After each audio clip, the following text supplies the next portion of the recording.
கைகளை உயர்த்தி ஆண்டவருக்கு நன்றி சொல்லுவோமா? ஆமென். ஆண்டவருக்கு மகிமை உண்டாகட்டும். போன வெள்ளிக்கிழமை சாயங்காலம் இரவு அவங்க கர்த்தருக்குள் நித்திரை அடைந்தாலும் நம்ம எல்லாருக்கும் தெரியும். ஆக்சுவலி அதுக்கு முந்தின வெள்ளிக்கிழமையே ரொம்ப கிரிட்டிக்கலாக ஆகிட்டாங்க. எந்த நிமிஷம் எதுவும் நடக்கலாம் அப்படிங்கிற சூழ்நிலையில் ரொம்ப வேதனையும் டென்ஷனுமா இருக்கும்போது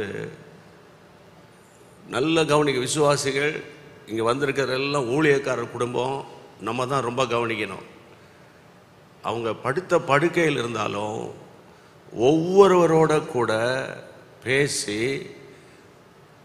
வீட்டுக்குள்ளே வீடு அப்படின்னாலே ஏதாவது சின்ன அப்படி இப்படி இருக்கும் ஃபேமிலியில், அது நம்ம குடும்பத்தில் தான் அதிகமாக இருக்கும். அவங்க எல்லாரோடும் கூட ஒப்புரவாயிரணும்.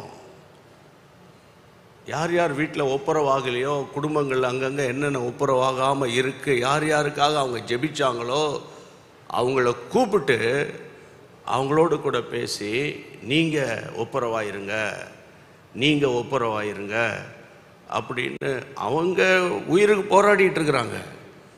இந்த சூழ்நிலையில் யாராவது அப்படி பேச முடியுமா அப்படின்னு கேட்டால், இதுதான் தேவனுடைய ஊழியக்காரிக்கும் மற்றவர்களுக்குள்ள ஒரு வித்தியாசம்.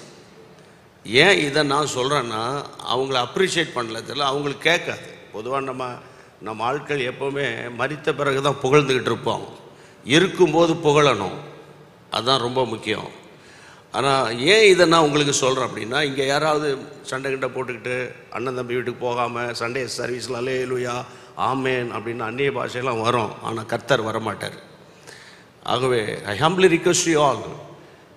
ஃபாதர் சொல்லுவார், இந்த உலகத்தில் யாரோடு கூட கசப்பு இல்லைப்பா, நமக்கு பிசாசு ஒருத்தன் தான் நமக்கு எதிரி. அதனால் ஒப்புரவாக்குதலின் ஊழியத்தை மரணப்படுக்கையிலும் ஜெஸ்ஸி செஞ்சுருக்கிறாங்க. அதை நம்ம கடைபிடிக்கணும். கையை வைத்து ஆமேன்னு சொல்லுங்கள். Praise God.